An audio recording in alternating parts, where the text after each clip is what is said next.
Well, long time no hear and see, Professor Vento. Yeah, I'm unrecognizable these days.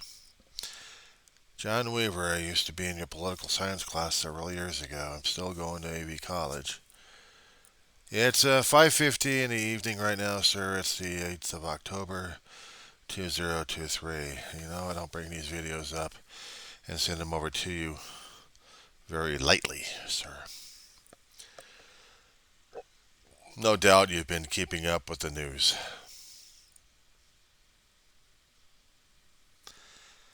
I've got my own YouTube channel right now. I've been doing political viewpoints, but not to mention my own personal mental health issues I've been having.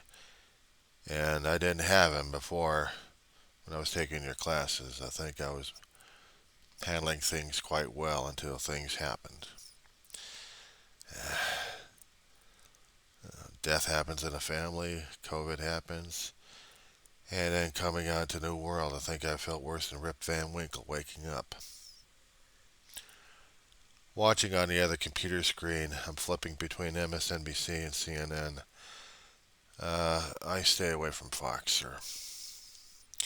I'm allergic to maggots.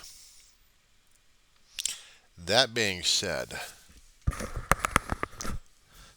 there was an example that you brought out.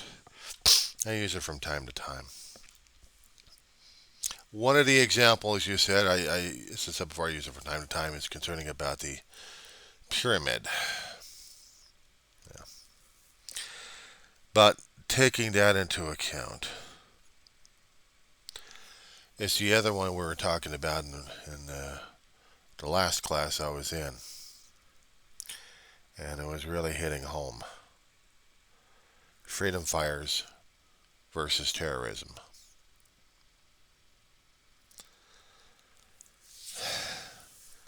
Professor, there was a reason why I was taking so many history classes, besides the political. I wanted to get a better perspective. Now, I wasn't a really good student when I was in high school. I skipped a grade. There's a long story on that one. My mother still wanted me to go to community college. This was back in the 80s, mid 80s, early to mid 80s. So, graduated in 85, went over to Pierce College. Spent 2 years over there, and I wish to God I did better, but I loaded myself up with so much classes during those days. Young kids don't know what the hell they're doing, neither did I. Didn't do so well, so they saw the academic levels dropping slightly to the point where they gave me the letter of separation. My mother gave me two options: homeless or full-time work. 30 years plus doing different jobs left and right, kicking my butt left and right on that one. Attended a few business courses in colleges to try to get my income raised up a bit by increasing the job skills. But I was always trying to keep track of what was going on. I was always trying to keep track of what was happening in the world history, but just not putting it all into context. When we had the 90s war, that was a context I'd rather not go through. My brother went over 1990 just to say hello to Saddam. He came back. He was okay. 3 weeks of the fun.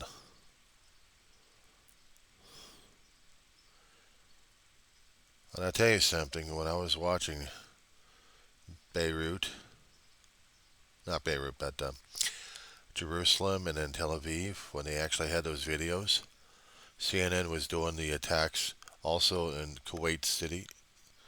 They were also doing it in Iraq. 3 weeks I'm watching all the attack happening, and that scared the hell out of me. I'm seeing the same thing here on CNN. Israeli going through the Iron Patriot, knocking down the missiles from Gaza. It's like watching Israel going through it all over again. Seeing the reporters putting on the body armor and the gas masks.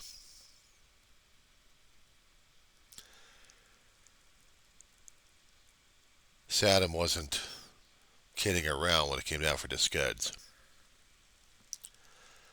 And now,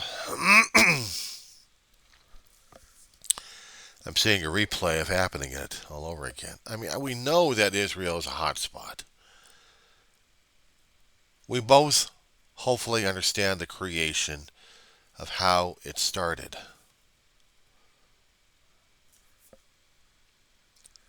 Could you blame the United Nations, or you could not blame the United Nations for this one back then?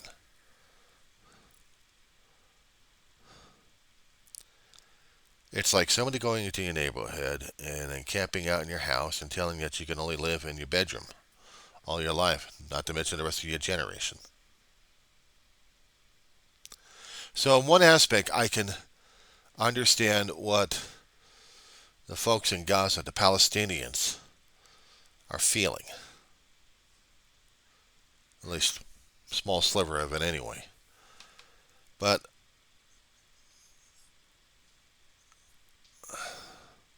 this was inevitable.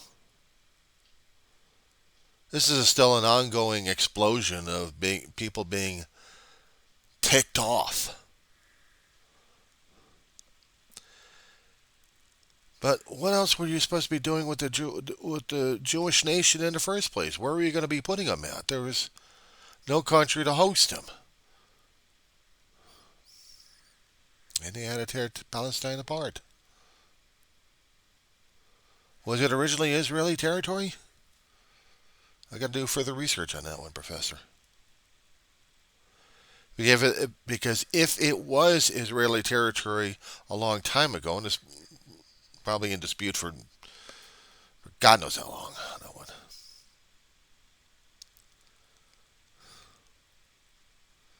I mean, I read the Bible for historical purposes, not the spirituality when I was in my adulthood. Just trying to understand. And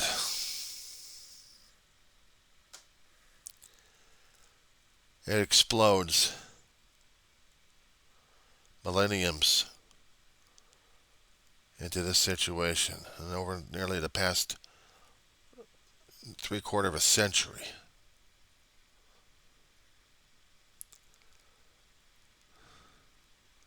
My head is still swimming with the information regarding the Middle East, the complexities of the whole situation.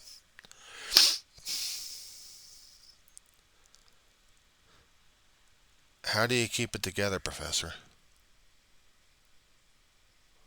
How do you keep the context together without trying to form a personal, biased opinion of which side you're supposed to be going on? The main reason why I had to keep studying history is to get that level of perspective there, to understand that you get a sliver of information, that's the only thing you believe in and understand, and that's got to be the whole gospel truth. I had to be more to it than that. And the reason why I kept going through Western Civ, I went through U.S. history, I went through California history. I was trying to get perspectives of what was going on these days. Hell, I even took a Vietnam class. Well, I saw it, never understood it. Do I still understand it? Not much. Define terrorism, define freedom fighters.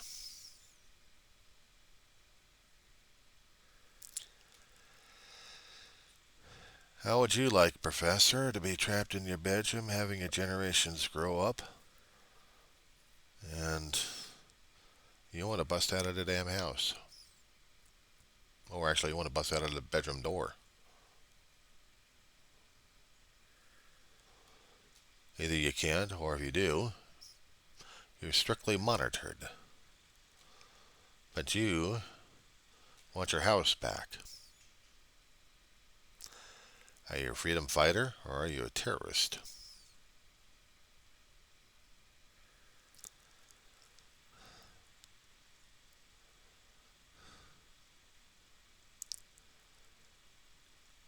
understanding more points of view on this side here. I've got friends who are Palestinian and Israeli who work in this area that I live in Roseminster. I apologize about the volume.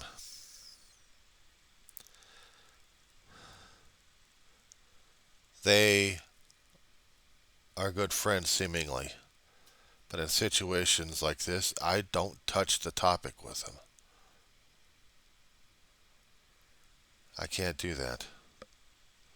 And now, since it's already been said, right now with the current Hamas versus Israeli, we've got skin in the game, Professor. We've got captured and killed Americans.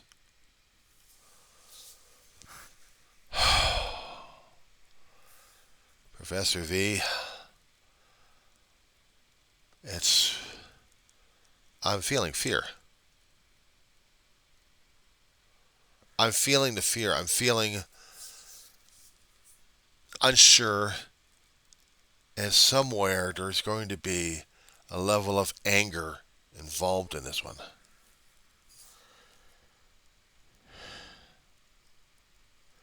I respect the hell out of you too much, Professor, without using your first name, and I'm not about to, so.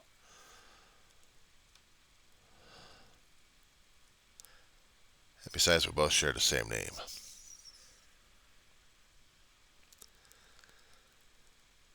I'm trying to hang in there. I'm trying to take it easy.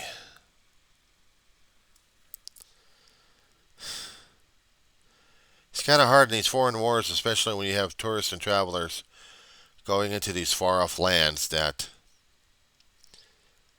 when they get into a civil war of some sort, there's always seem to be casualties, and at this point, I'm expecting our country to go on a extreme wig out, a partisan wig out. You've heard about the rallies happening in different portions of our country, sir.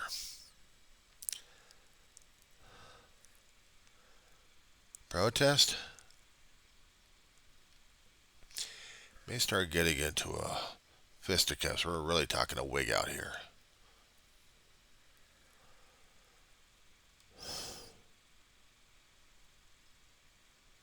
I don't know what's worse, watching this stuff and getting overly saturated because I still want more and more news about the thing.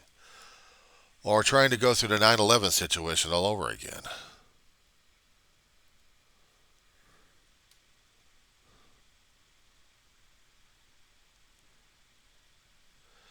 CNN and MSNBC. And I still want to hear what's going on with the political aspects. What's happening in our country. This stuff. Holy crap. It's too bad I wasn't auditing and taking a class of yours just for the fun of it.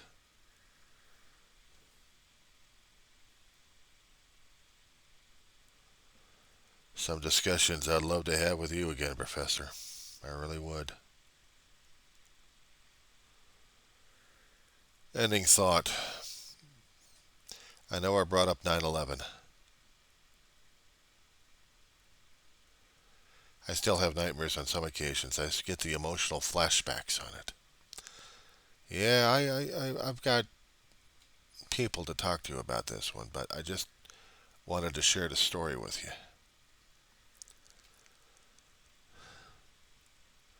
I was working in somewhat of a high rise out in Warner Center, call center from hell. We saw it early in the morning. My family was watching the news. We saw Good Morning America reacting to the smoke coming out of, I think, Tower 2. And then we saw the plane hit Tower 1.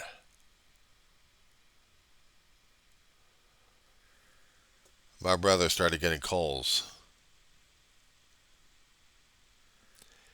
He started getting colds. Not from friends who just got hit. No. He was former military, recalled to duty. But physically, he wasn't able to do anything about it.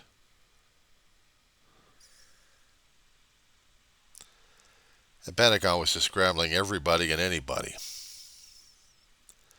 Me, I'm going to work and I'm scared to hell. I'm scared to shit. Yeah, well, terrified, okay. We saw the pictures concerning about the Pentagon. Somebody brought out a portable television. We're watching what's going on. Everybody was. They're like, oh my God, you see this? You see that? I'm thinking we're next. I'm looking outside the windows and I'm wondering, are we next? Keep in mind, Warner Center is right next to the hills. It'd take a crazy pilot just to get a heavy duty jet in there to knock us out just for the fun of it. Probably had a burp there, but it'd be better to go after Los Angeles. I wasn't thinking at the time. I was thinking, what the hell do I do now? I'm scared to death. I'm going to die in this place. I was thinking of everyone else going through it. And it was just unbelievable. I couldn't deal with it. I really couldn't. We all had to go home. Everything was shut down. I think the next day we managed to crawl back home, but I never looked at tall buildings the same way after that. But situations like this happening, with a sneak attack, yeah, you talk about PTSD flare up at this point, Professor.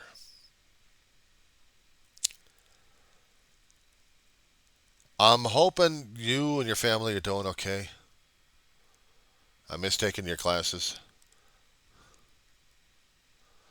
I miss some of the writing assignments and also the discussions that we've had in class. However, I'm still convinced that Russia is not officially democratic. You have an autocratic leader pretending that he's in a democracy when he's killing off his opponents left and right just to retain power. I'm also convinced that we got a Republican Party has turned Trumplicans.